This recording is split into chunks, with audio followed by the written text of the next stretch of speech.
Merong bagong bukas dito na Hino Truck Dealership sa Pangasinan. Hino, Pangasinan. And napansin natin may mga display na truck at mga PUV. So bigla ko naisip siguro may mga interesado sa PUV kaya for today i-video natin yung kanilang Class 2 PUV. Papasok tayo at kunan natin ng video itong Class 2 PUV nila. So ito yung Class 2 na PUV and ito yung Class 3 na PUV. So for now, unahan natin muna itong Class 2 na PUV for this video. Ito yung kukunan natin ng detalya kung anong laman ng Class 2 PUV. Hihingi din tayo ng brochure, tapos isama natin para makita natin ang mga specs ng Class 2 na PUV.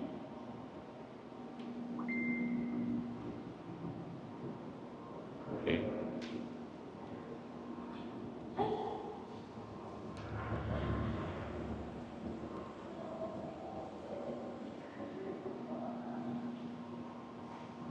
Titignan natin yung sa harap, tapos titignan natin yung loob niya, kung anong meron sa Class 2 na PUV. May mga brochure dito. So, hihingi tayo ng brochure, hihiramin natin para kunan din natin ng video yung PUV. Hino Series 200 itong Class 2 na PUV. Ito yung headlight niya, oh. May fog light siya sa harap. Okay. Ang Hino ay Toyota Company, kaya ang logo nila, Hino at Toyota Group Company. So, malaki yung windshield niya sa harap. Ngayon, papasok tayo, tignan natin yung loob.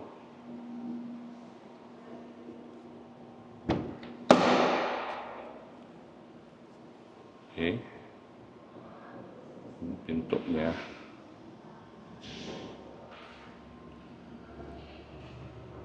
Yung driver seat, naka-leatherette na siya. And meron pa isang seat dyan sa harap. Okay. So, akyat tayo. So, ang kanyang bintana ay sliding. No? Pwedeng slide pa ganyan. Pwede din slide dito. So, two-way ang sliding niya. Medyo matigas pa. Tapos, dito yung lock ng pintuan. Ito yung close open ng pintuan. Meron siyang cup holder. Ito yung signal light tsaka headlight switch. Ito yung sa wiper. Kanyang odometer. Hiniram na natin yung susi para ma-turn on natin dahil meron siyang stereo. Natatanggal to. Meron siyang container para yung head unit pwede mo matanggal. Pwede mo ilagay dito. So yan, no. Pwede mo tanggalin yan. Tapos tanggalin, dito mo itatago. Okay? Kaya magtataka ka bakit mayroong container dito. Ito yung cigarette lighter plug. Tapos may built-in ng may built-in ng CCTV, 4 na angle. Isa sa harap. Ito, makita mo sa harap.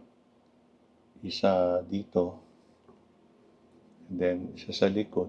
Isa sa labas naman sa likod. So 4. Ito yung camera niya. Yung CCTV niya. Tapos, yan naman, yung sign para sa labas. Okay? Hindi ko alam kung paano gamitin pa yan. Okay? And then, meron siyang, pag nakapark ka, mainit, meron siyang sunshade. Para pag nakapark ka, pwede mo ibaba yan. And hilahin, akyat siya. Okay, so ito yung harap niya. Typical position ng driver para sa truck. Ano siya, 5-speed manual transmission itong nakita natin. I have to check kung meron bang automatic o hindi natin alam. Alamin natin yan. Tapos, andito yung mga air condition port niya. Yung pinto dyan, hindi nabubuksan yan. Hindi nabubuksan yung pinto dyan. So, ang pasukan is only dito. Tapos, other than the light switch, itong switch na to, no, para dyan sa likod. Okay, open natin.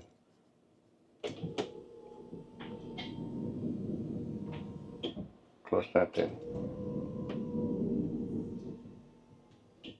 Open natin.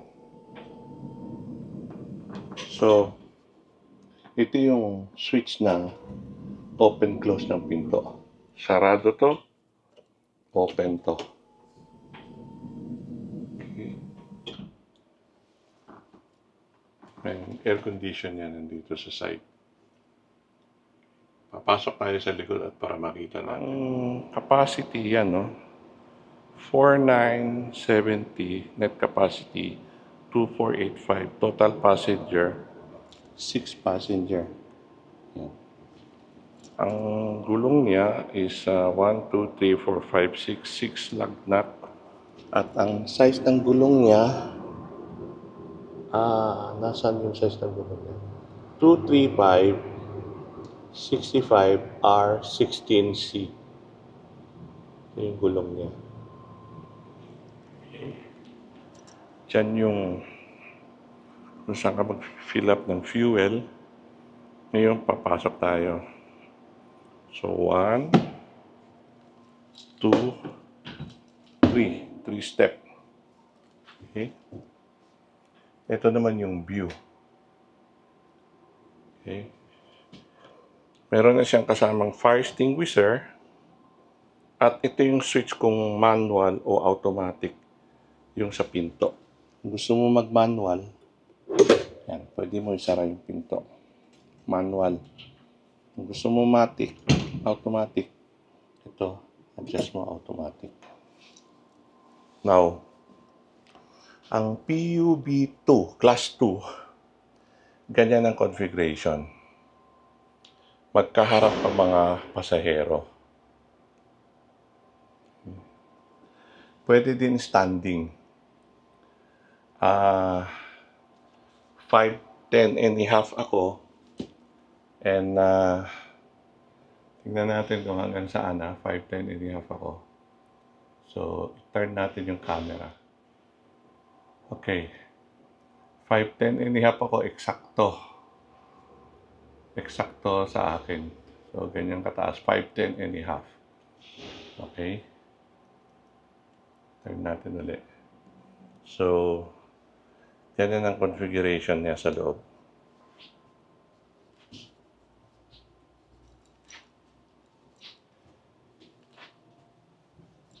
Nandito yung isang camera sa likod. Tapos, andito yung mga aircon niya.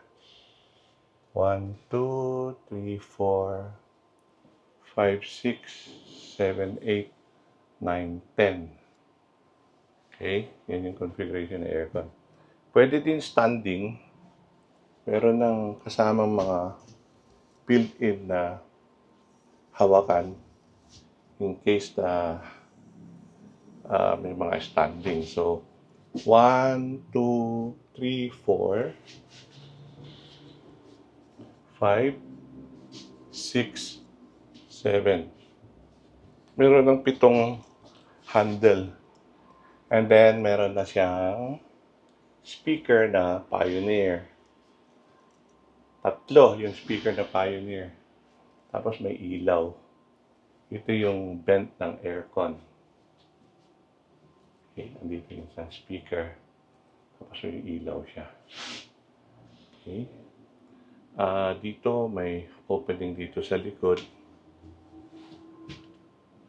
And then, in case of emergency, okay, meron ng pang bukas ng pangsira ng salamin. Okay. So basically, ito yung configuration ng PUB Class 2 ng Hino. Ito.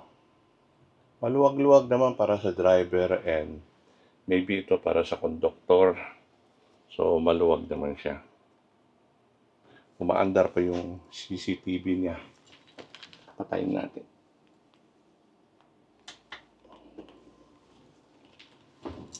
Manual para masara natin yung pinto.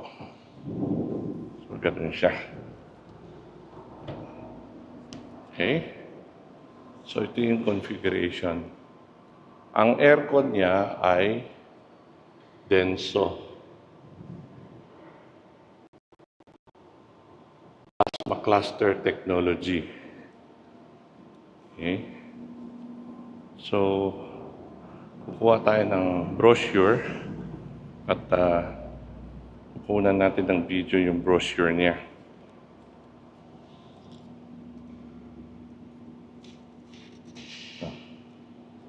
Tayo ng brochure na tingnan natin.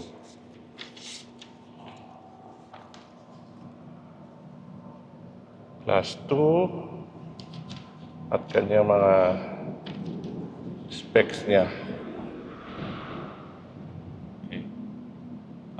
I-scan natin to para mas malinaw. Tapos ilalagay ko na lang sa final video. So I guess that's all for now para dito sa Hino PUB Class 2.